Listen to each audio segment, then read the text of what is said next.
أهلا بيكم. في حلقتنا اللي فاتت فهمنا يعني إيه فضفضة وليه بنلجأ للفضفضة وإزاي نضمن إن إحنا نفضفض بشكل صحي. أما في حلقة النهاردة فهنفهم أكتر ليه أحيانا لما بنفضفض مش بنرتاح، وإزاي أضمن إني أفضفض بطريقة صح علشان فعلا أشعر بالراحة النفسية. فكونوا معنا. زي ما فهمنا مع بعض في الحلقة اللي فاتت إن الفضفضة هي تكنيك لتفريغ شحنة من الطاقات السلبية، فلازم في الأول أكون سامح لنفسي إني فعلا أتخلى عن المشاعر دي، بمعنى تاني إني أسمح لها إنها تمر من خلالي وتخرج برايا. يعني أكون سامح لنفسي إني فعلا أتخلص من طاقة الغضب اللي جوايا، أو شعور الغيظ، أو أي شعور سلبي أنا حاسس بيه نتيجة موقف معين حصل معايا. أكون سامح لنفسي إني فعلا أتخلص من الشعور ده وما احتفظش بيه جوايا. فلو كانت دي قناعاتي وقت الفضفضة، ده معناه اني كأني بدي امر لجسمي انه يفتح مسارات الطاقة بتاعتي ويسمح للشعور السلبي ده انه يخرج ويتسرب من جوايا اثناء الفضفضة في صورة الكلام والتعبيرات اللي انا بستخدمها علشان اخرج الشحنة دي. لكن لو انا كانت قناعاتي اني محتاج احتفظ بالشعور ده جوايا لأي سبب كان، فده معناه ان مجرد ما هحكيه او هعبر عنه ده مش هيكون كافي ان الشعور ده يخرج برايا. بالعكس، الشعور هيفضل متخزن بناء على قناعتي اني محتاجه.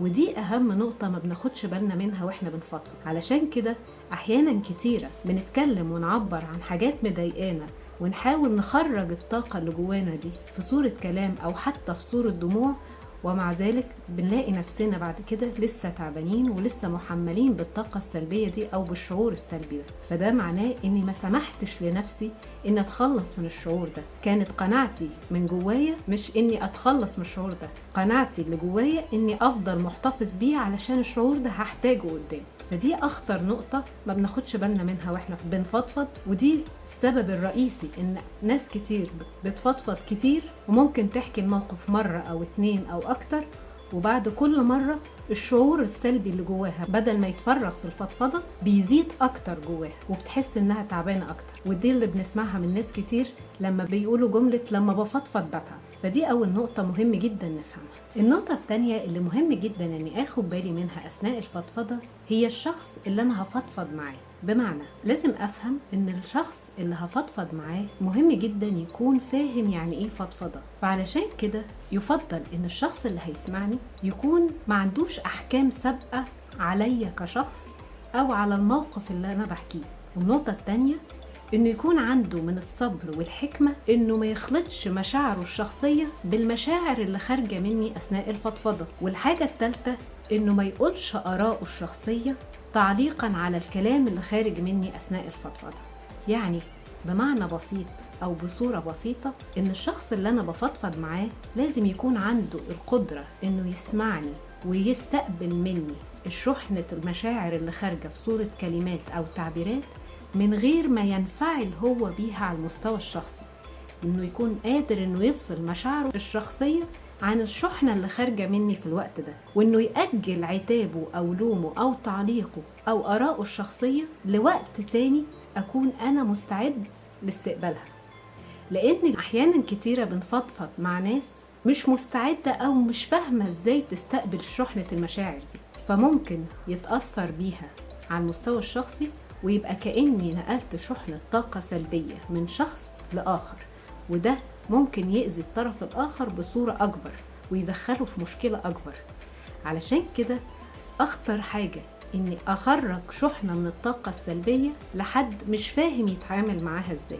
وعلشان كده أحيانا كتيرة الفضفضة بتكون سبب في مشاكل على المستوى الاجتماعي أو بينتج عنها مشاكل تانية فرعية، وعشان كده ناس كتير بتخاف من الفضفضة. لكن لو عرفنا نفهم إزاي نتعامل بطريقة صحية مع شحنة المشاعر اللي خارجة مني دي بصورة صح، هنضمن إن احنا نسمح للمشاعر دي إنها تمر من خلالنا من غير ما تأذي الشخص اللي بيفضفض ولا الشخص اللي بيسمع. ولازم نفهم ان الوقت اللي الانسان بيفضفض فيه او بيخرج شحنة من الطاقة السلبية او المشاعر السلبية اللي مضايقاه بيكون فكره تحت تأثير العاطفة. يعني ممكن يقول حاجات ويحكي مواقف او ياخد قرارات في وقت الكلام بتاعه هو مش مسؤول عنها، وبمجرد ما الشحنة السلبية دي تخرج براه هيعيد نظر تاني في الكلام، وهيعيد نظر في القرارات اللي قالها، وقد يغير رأيه تماما. علشان كده ما ينفعش أبدا نلوم على حد أثناء فضفضة، أو ناخد كلامه على سبيل الحكم النهائي، أو نحكم عليه يعني، أو ناخد قراراته بشكل جدي.